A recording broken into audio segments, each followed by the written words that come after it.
ಕಾಂಟ್ರಾಕ್ಟಲ್ಲಿದ್ದಾಗ ನಮಗೆ ಯಾವ ಥರ ತೊಂದರೆಗಳಿತ್ತು ಅಂದರೆ ಎಲ್ಲ ಮಹಿಳೆಯರೇ ಅದರಲ್ಲಿ ಕೆಲಸ ಮಾಡೋದು.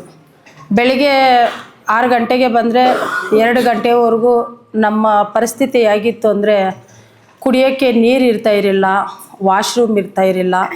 ನಾವೇನಾದರೂ ಸಂಬಳನೂ ಅಷ್ಟೇ, ನಮಗೆ 3 ತಿಂಗಳಿಗೆ 4 ತಿಂಗಳಿಗೆ ನಮಗೆ ಸಂಬಳ ಬರ್ತಾಯಿತ್ತು. ಅದು ಸಂಬಳ ನಮಗೆ ಎಷ್ಟು 500 ರೂಪಾಯಿ 600 ರೂಪಾಯಿ ಈ ಥರ ಕೈಯಲ್ಲಿ ಕೊಡ್ತಾಯಿದ್ರು.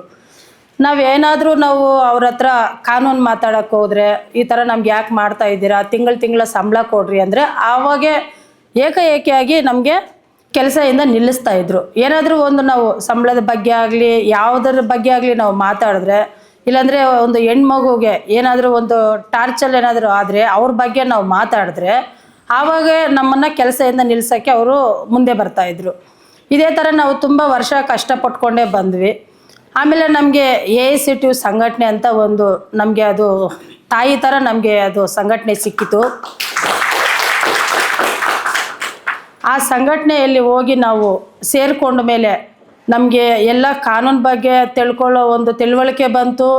ನಮಗೆ ಯಾವ ಥರ ಮಾತಾಡಬೇಕು ಅಂತ ಧೈರ್ಯ ಬಂತು. ಎಲ್ಲನೂ ನಮಗೆ ಆ ಸಂಘಟನೆಯಿಂದನೇ ಸಿಕ್ಕಿತು.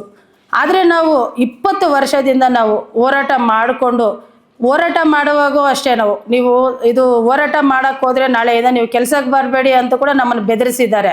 ಆದರೂ ನಾವು ಆ ಬೆದರಿಕೆಗೆ ನಾವು ಹಿಂದೆ ಹೋಗದೆ ನಮ್ಮ ವಾರ್ಡಲ್ಲಿರೋರೆಲ್ಲ ಮುಂದೆ ಬಂದು ನಾವು ಹೋರಾಟ ಮಾಡಿ ಫ್ರೀಡಮ್ ಪಾರ್ಕಲ್ಲಿ ನಾವು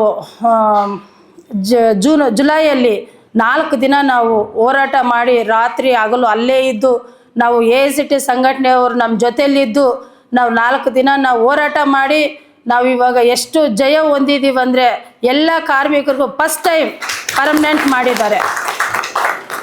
ಅದೇ ಪ್ರಕಾರ ಯಾವುದೇ ಕಾರ್ಮಿಕರಾಗಲಿ ನಾವು AICTU ಸಂಘಟನೆ ಜೊತೆಯಲ್ಲಿ ನಾವು ಕೆಲಸ ಮಾಡೋಣ, ಎಲ್ಲ ಒಗ್ಗಟ್ಟಾಗಿದ್ದು ನಾವು ಎಲ್ಲರಿಗಾಗಿ ನಾವು ಹೋರಾಟ ಮಾಡೋಣ. ಎಲ್ಲರಿಗೂ ಕನಿಷ್ಠ ವೇತನ ಸಿಕ್ಕಬೇಕು, ಎಲ್ಲರಿಗೂ ಘನತೆ ಸಿಕ್ಕಬೇಕು.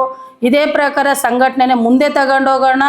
ಮೈತ್ರಿ ಕಾಮ್ರೇಡ್ಗೂ ಕ್ಲಿಪ್ಟನ್ ಕಾಮ್ರೇಡ್ಗೂ ಇವರೆಲ್ಲ ಪೌರ ಕಾರ್ಮಿಕರಿಂದ ದೊಡ್ಡ ಒಂದು ಚಪ್ಪಾಳೆ ಹಾಕಬೇಕು ಅಂತ ನನ್ನ ಮಾತು ಮುಗಿಸ್ತಾ ಇದ್ದೀನಿ.